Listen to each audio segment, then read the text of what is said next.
The next feature that I'm going to show you may become one of HTML5's most popular assets. That is multimedia support.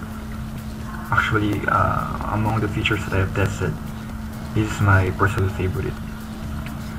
It's very useful since nowadays sounds and videos are common in websites.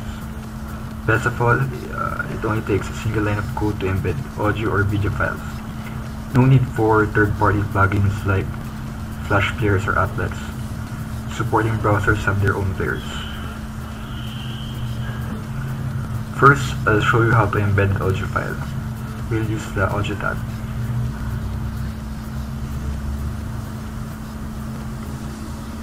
Then we have here the source attribute containing our target audio file. The audio and video element has several attributes. I'll just use some of them here. The controls attribute will display a multimedia player in the browser. If we want our sound or video file to play automatically once the page is loaded, we have to set the autoplay attribute as true.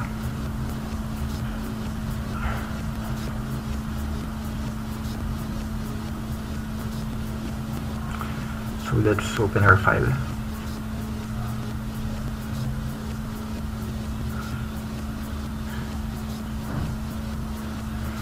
So now we see here a control bar for our sound file. I can't capture the background music, but we can see here the progress knob is moving. We can pause and play the music. But there's a strange thing here. The play button is pausing the player while the pause button is for playing. They have switch behaviors. Let's try this in Chrome, which is another browser with wide HTML5 support.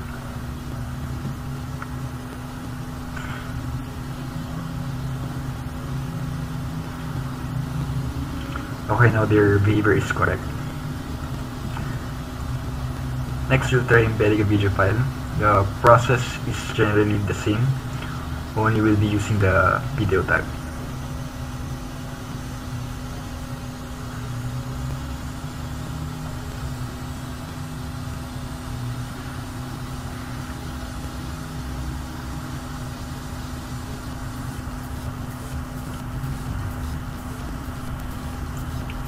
Here we can say, set the display size.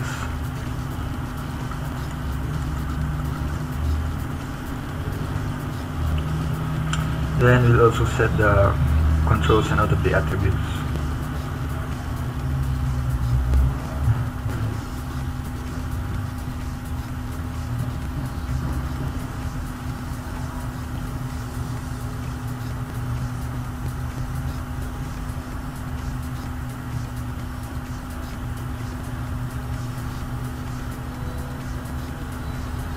Again, let's view our work.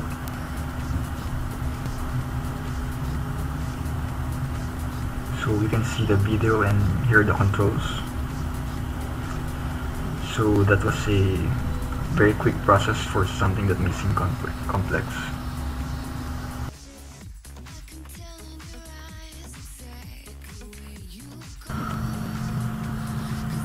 One of the new features that will require the use of the DOM API is the canvas element, because on its own it will not do anything.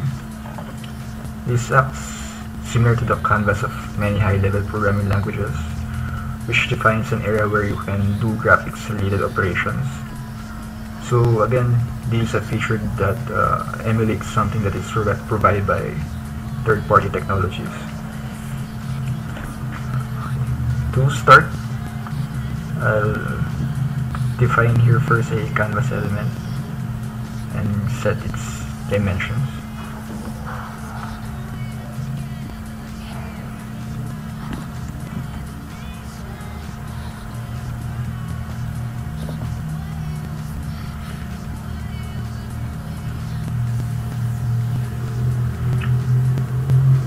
If you're going to view this in the browser, it shows nothing yet. We have to use the Canvas API through JavaScript in this demo so we can put something in it.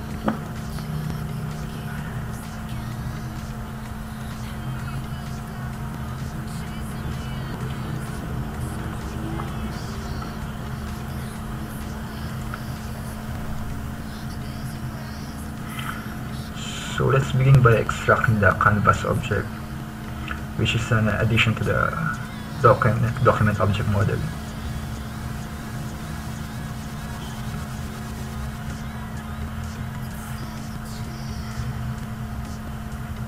Then from the canvas object, we can get the context object, which holds API for drawing on the canvas. Using this context object, we can now do some graphics operations.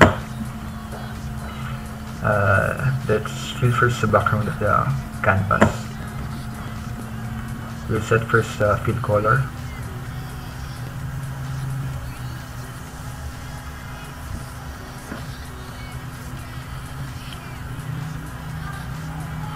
Then use the fill direct method.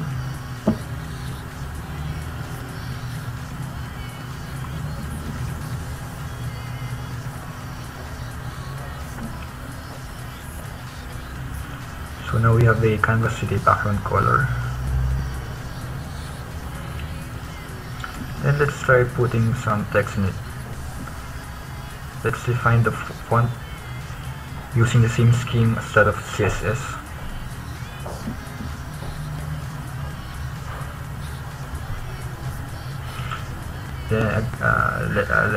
Then let's set the horizontal and vertical font alignment.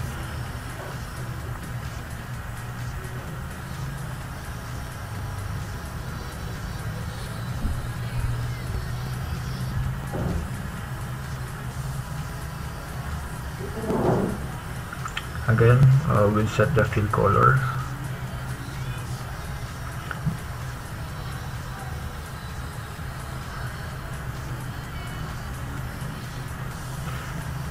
Then we'll use the fill text method to specify the text that will appear on a given location.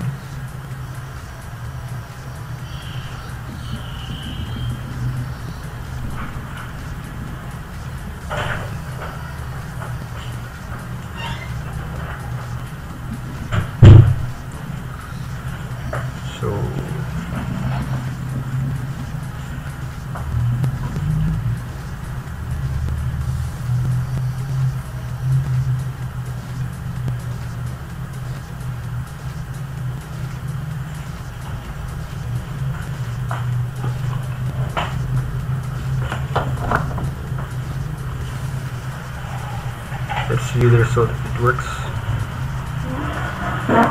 Finally, let's add some lines to it. Probably a rectangular frame covering the text. So the API doesn't provide any drawline method. Drawing of complex shapes requires the definition of paths, then using the stroke method to give them color. So again, we define the stroke color. Then we initialize the paths, and we set the starting point by using the move to method.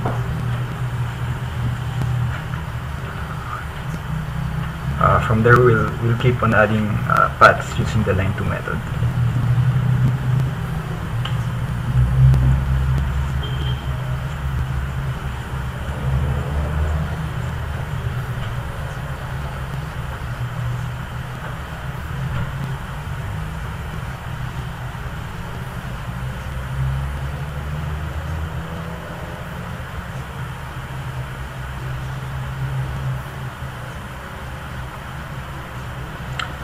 Then we can close our path using the close path method.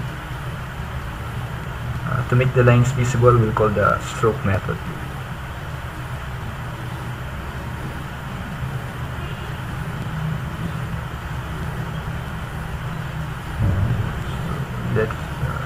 Let's view our finished product. So there you have it. There are several other graphic methods in the API. You can mix it with other APIs to provide more complex results.